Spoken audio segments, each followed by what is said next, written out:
What's the biggest key to signing coaching clients consistently? Well, here's the truth. It's not just about the words you use, but the energy behind your words. To put it simply, you could have the best branding in the world, the best profile, the best photos, but if your energy's not right, you're not gonna sign clients. And on the flip side, once you get this piece in place, it becomes so much easier to attract high-paying coaching clients month after month into your business. So if you're ready to learn how to harness the power of feminine energy to start attracting more clients more consistently, keep watching because you're about to find out. Hey, my name's Jason Moss. I'm a multi-six-figure business coach. And I've helped thousands of coaches around the world launch and grow their businesses. And before we dive in, if you're looking for a roadmap you can follow to start signing 2, 3, 4, or more high-paying coaching clients month after month in your business, I put together a free client attraction guide that walks through so much more of my best advice to help you do this. It's completely free. I'd love to share it with you. All you got to do to get it is click the link above or in the description down below. So with that being said, I want to move on to the 5 key feminine energy qualities that you can start applying into your coaching business to start attracting more clients. The first quality, and this is an incredibly important quality to integrate when it comes to sales, when it comes to marketing, is the quality of safety. One of the biggest things that separates good coaches from great coaches and the coaches who ultimately get more clients is how good a coach is at creating safety when it comes to leading their clients to saying yes to enrolling to work with them and also just working with them through coaching calls. I always tell my clients, that sales is a dance between faith and fear. And when you're on a call with someone, you're helping them navigate, like you're walking this like tightrope with them, and you're helping them commit to making a change in their life. And understandably, there's gonna be a lot of fear that comes up along the way. And so important as a coach, as someone who's leading somebody through that journey, that you can cultivate a space where somebody else feels safe. Now, how do you do that? Well, it starts by being grounded within yourself, because you can't create safety if you're not feeling it internally. So creating your own safety and having practices and tools that you can use to ground back into safety in your own life. I'm a big fan of Tara Brach's work. I'm a big fan of somatic work. I'm a big fan of hypnotherapy. These are modalities that can help you ground into that internal sense of safety within yourself. And then that naturally becomes something that you broadcast when you communicate with people and you get on calls because you have it internally. You can't give somebody else something that you don't have, right? So it starts with you and having those practices, whether that's meditating, whether that's doing the internal somatic work, working through your own trauma. These are all things that are super important to be able to cultivate that sense of safety internally. And then when you're on calls, how do you create that? Well, it starts with listening, with holding a space of compassion,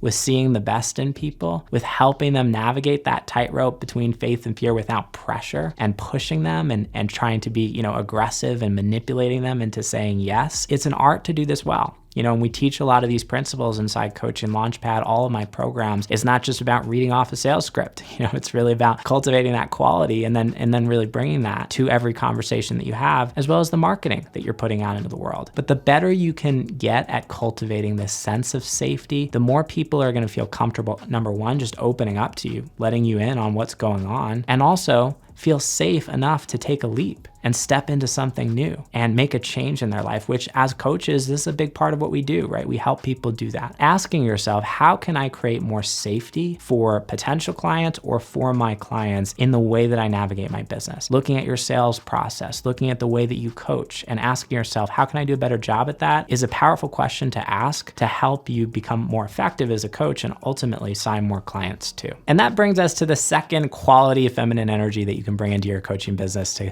get more clients, which is the quality of appreciation. Appreciation is something that is underrated, I think, in terms of sales in particular. Like oftentimes the way that sales is taught is very like hyper masculine. It's like we're just supposed to kind of like bulldoze through to the close. But in reality, if you can show up in the energy of appreciation when you get on a call and find something in every single person that you're talking to appreciate, someone's naturally going to reflect that back to you. And the quality of appreciation is so attractive. Like when we are communicating with someone and talking to someone who we feel like really respects and appreciates us and values us, we want to be around them. And it's one of the biggest keys to creating more magnetism, which we'll talk about later, that people actually are more drawn to work with you. This is something that you can apply to your sales process, just looking for parts of someone's personality, like on a sales call that you can say, wow, like I really like that about this person. Or one of the things I love to do before I get on a sales call is I'll look through someone's Instagram or their profile and I'll find one thing that I think is really cool. And I just just bring that energy into a call. So I already am showing up with this energy of like, this person's awesome. Like I really appreciate and value the work that they're doing and how they're showing up in the world. And that energy just sets the tone for a really good sales call. This is also something that you can integrate into your marketing. When you sit down and you write a piece of content, I often tell our clients, like, content is nothing more than you having a conversation with someone else. It's someone in your niche, you're talking to one-to-one. And when you're writing a post on social media, as an example, or an email, I want you to think of it like you're actually having that conversation. And so sitting down and closing your eyes for 30 seconds before you write a piece of content and imagining, number one, the person that's actually going to be reading it, and then cultivating that inner sense of like appreciation or gratitude for that person, just reminding yourself like, wow, these people are awesome that I get to serve. And then showing up and actually creating content from that place is going to land much more differently. I see a lot of content, and I am guilty of this too. It's like sometimes we get in this like flow when we sit down and create, and it's just like, I've got like 3 hours on my calendar to create content for the next week, and we time block it out, and it gets very like mechanical, and we lose that sense of connection with the people that you're actually talking to. And sometimes content written from that place can come off very cold or sometimes kind of condescending. Like I see a lot of content out there that's like talking down to someone. It just doesn't feel good. The energy behind it is very aggressive or combative, or it just, it doesn't feel collaborative and supportive. So how can you integrate the quality of appreciation into your coaching business, on sales calls, in your marketing? Super powerful tip and key to success when it comes to signing more coaching clients. And that brings us to quality number 3. This is a big one. It's one of my favorites, which is the quality of abundance. The word abundance, I think it's like overused today. Like it almost has lost its meaning because it's like, it's so watered down. But when I think of the quality of abundance, what I really think of is this internal feeling of like, all my needs are met. And this is a hard thing to bring into your coaching business, because as a coach, your ability to make income rests on your ability to sign clients and your ability to market. And it's easy, especially when you're not getting clients or you're not getting enough clients, to slip into this place of fear or scarcity or neediness where it's like, crap, I gotta sign another client this month, otherwise I'm not gonna meet the rent. And then all of that energy gets brought into your coaching business and the way that you market and how you show up on sales calls. And people feel that, even if they're not consciously aware of it, it'll push people away. There's nothing more attractive than when you're communicating with someone who doesn't need anything, who can show up in a place of neutrality and just be there to listen and support and guide and point you in the right direction. That is the quality that's going to get you clients. So it starts with cultivating that internal sense of abundance, of all needs met, so that you can show up on a daily basis in your coaching business from that place and start attracting clients as a result. Now, how do you do this? The first thing I'll say is this is not easy. A lot of people talk about this like it's an easy thing. We live in a world where scarcity and fear and messages of lack are constantly being broadcast to us every single day. You turn on the news and what is it? Just fear, lack. And it's very easy to get hijacked by that stuff and to start to internalize those emotions and those energies. So part of this for me, I'll say in my own life, is having like a morning practice and things that I do every single day to ground into that place of abundance. Having a spiritual practice, being able to meditate. For me, one of the things I love doing is putting on music in the morning and closing my eyes and just really connecting to that feeling of gratitude. Like, wow, my life is amazing. Like, how awesome is it that if you're watching this, chances are you live in a country that's safe, you have food, you have a roof over your head, like you have money in the bank. Like, this is amazing that we have all of this. And so just appreciating what you actually have, that is actually the quality of abundance in action. Something else I want to share with you. This is something my business coach, Scott, shared with me a while back. I was having a conversation with him, and I had a tough month in my business, and he had pitched, me something to invest in. And I said, things are really tight right now. Like, I feel like I now's not a good time. And he replied to me and he said, Jason, I'm totally unattached to whether or not you sign up for this or not. But here's what I know to be true. The way that you get to $1 million a year is not by pinching pennies. Because when you get in that mindset of scarcity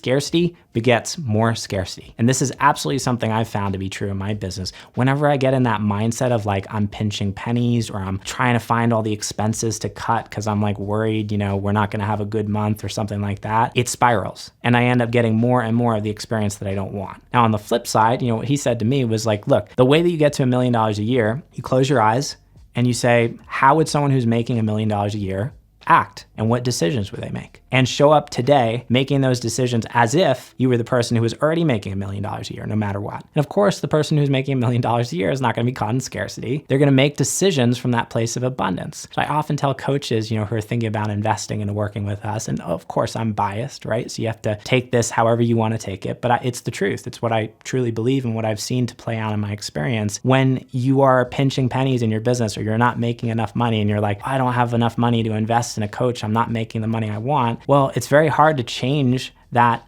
situation from the energy of lack. So the way that you change it is by closing your eyes and thinking, okay, well, how would I act? How would I make this decision as if I was making a lot of money as a coach? You make decisions from that place, and then your external reality changes as a result. So how can you do that? This is a practice, but over time, it's something that you can integrate. And it's one of the biggest key qualities to attracting more coaching clients. Okay, so that brings us to number 4, which is the quality of magnetism. This is like another part of feminine energy that I think gets talked a lot about, especially in coaching spaces today. There's like this romanticism around like being magnetic and magnetic content and just like create content that clients will just fall from the sky. You're so magnetic. Here's the thing, magnetism is real and it can be cultivated. And it's something that you can develop in terms of how you show up in the world and your own internal state, that when you do this well, people will want to work with you. So how do you do this? Well, I think there's a couple different ways that you can create this magnetism. And really what I'm saying when I say magnetism is like this quality of attractiveness, this sense where like when somebody else sees you, they're like, I don't know what it is about that person, but I just want to be around them. Like I want to be a part of what they're doing. I just, there's something that draws them to you. That is what magnetism is. So how do you create that? Well, I think there's a couple of ways to do it. The first way you can do this, and this is something that, a lot of people talk about, but it's true, is by being yourself. And being yourself is really hard because there's so many different ways we hide. We're afraid to show other people who we really are and afraid to own our authentic truth and show up online in a way that's authentic and real, because we're afraid that if we do that, people aren't going to like us and they're not going to accept us. And this is very natural. It's like a human thing. I was on a coaching call the other day talking to a client. She was like, I was looking through, my copy and I feel like I'm telling this story about how I used to struggle when I first started my coaching business because I think that's what other people want to hear and that's going to attract the people who want help. But in reality, I didn't actually struggle that much to start my business. I was on track getting clients consistently pretty quickly. And so we were talking about this and it turned out, she had this fear like, hey, if I own this story, if I show up authentically as me, then other people aren't going to want to work with me. Super normal. We all have this. I have this too. So being yourself is about developing the self-awareness to notice all of those places that you might be hiding. And there's no shame and no judgment. I don't know about you, but I judge myself enough. Like I don't need more of that in my life. So this is not about judgment. It's about awareness and then challenging some of the assumptions and beliefs that are underneath how we hide. So when you're showing up, telling a story that's, maybe not fully true or not owning authentically a piece of yourself and your marketing, starting to ask the question, well, what am I afraid of might happen here if I show up and I own that part of myself? Am I afraid that I'm not going to get clients by doing that? Is that even true? Could the opposite be true? Could it be possible that maybe by showing up in this way, I could actually get more clients? So we start to do this work and start to dismantle all of the walls and the barriers that we put between you and somebody else. And when you can do this over time, it's not an overnight thing. It takes lots of work and it's not easy to do. You start showing up more and more in this place of just being you. And, this is work that I've done and I'm still on this journey. And one of the biggest things I hear from clients who work with us is like, Jason, you feel authentic. When I see you on video or I see your content, there is an authenticity. There's a sense of like, you're not performing, like you're a real human. And I can tell you this took a lot of work. This took hundreds of pieces of content. I started recording YouTube videos in like 2016, my first coaching business, hundreds of videos that I recorded. And when I look back over that content, I'm like, oh wow, like here I can see so clearly all the ways I was performing. And I can see this wall that I was putting up, because I was trying to be somebody else. The other way that you do this is a big one too, is by being the thing. So you as a coach represent a certain transformation that's possible in somebody else's life. If you're a relationship coach, are helping people, let's say, find the love of their life or, repair a broken relationship or a relationship where there's a lot of tension. If you're a business coach, you're helping people grow their their businesses. You create magnetism by being the thing that your ideal clients want to be and showing up as the thing. This is hard to do because you can't fake this. And if there's a gap in your life between what your ideal clients want and how you're showing up and who you authentically are, then the real work is you get to close that gap. So where is that gap in your own life? No shame, just awareness. And how can you close that gap? What are some action steps that you can take in your life to do that? And finally, that brings us to the last quality of feminine energy, something I think is so important when it comes to attracting more coaching clients, which is the quality of detachment. You might hear this a lot, like, don't be attached to making a sale. When you get on a sales call, like, your job is to help someone and not be attached to signing them as a client. It's almost like cliche. We hear this a lot in coaching circles. Here's the truth. This is hard to do, but it's so important. It's so important. And the more that you can show up in this quality of detachment, not being attached to getting clients, making sales. Ironically, it seems like counterintuitive, but the more clients you'll sign. I can always tell, like, when a coach comes to me and they're like, Jason, I feel like I need help getting clients. This is something that's incredibly difficult to do, in my experience, on a daily basis. We vacillate between faith and fear and scarcity and abundance. And when you're in that place of fear, it's very easy to get needy. You get on a sales call and it's like, man, I just want to close this person, right? That's normal. Like, I'm not judging you for that because I find myself in those same pitfalls at times. And it's important to have practices and ways that you ground back into that place of detachment so you can show up with this neutral energy, this sense of like, look, whether or not you sign up to work with me is okay. Like, I want what's best for you at the end of the day. I'm here to help you. I'd love to be able to support you in figuring out how we can help you get to where you want to be, but I'm not attached to whether or not you close or sign on board or not. And furthermore, like, if you're not a good fit, I'll gladly refer you somewhere else. I'm in this for you. That energy is magnetic. It's attractive versus the person that gets on a sales call and is like, hey, I just want to close this person. Let me say the right thing. Like, teach me the right script so I can like close the, every call that I'm on. We can feel this energy on sales calls. We can feel this energy in content too. This is something I remember a while back, I had launched a Facebook group and I was working with a business coach. I showed up one day and I was like, hey, can you help me figure out the right content to create so I can get more clients in this Facebook group? And he's like, Jason, your focus is all wrong. Like, don't show up trying to get clients. Show up trying to serve. Show up trying to create value for other people. The client thing will happen automatically as a result of you doing that. Like, when I show up in these videos and create content, hopefully you're still watching this, you're like, wow, this is valuable. Like, this guy really knows his stuff. This is someone that I want to work with. But I'm not showing up with that energy of like, how do I get you as a client? Because if I did, it would feel completely different. My job here is to give. It's to share. And this is how I've been able to build a multi-six, soon to be 7-figure coaching business. Not by showing up every day and being super attached to like signing clients. And look, some of that's there. Like, I'll be honest with you, there are times when I feel that, so it's human to have that. And, more and more grounding into that place of detachment again and again and again, having ways that you can do that in your business is a big key to success. And you'll sign more clients when you do it. So hopefully these 5 qualities of feminine energy, safety, appreciation, abundance, magnetism, and attraction, as you start to integrate them into your coaching business, I have no doubt will help you sign more clients more consistently and grow your coaching business. Now, as I mentioned earlier, stuff's super important. And if you're looking for a roadmap that you can follow to get on track to signing 2, 3, 4, or more coaching clients month after month, I also put together a free client attraction guide that walks through so much more of my best advice to help you do this. I'd love to share it with you. It's completely free. And all you got to do to get it is click the link above or in the description down below. And if you enjoyed this video, you're definitely going to love that one too. So click the link on the screen to go check that out, and I'll see you in the next video.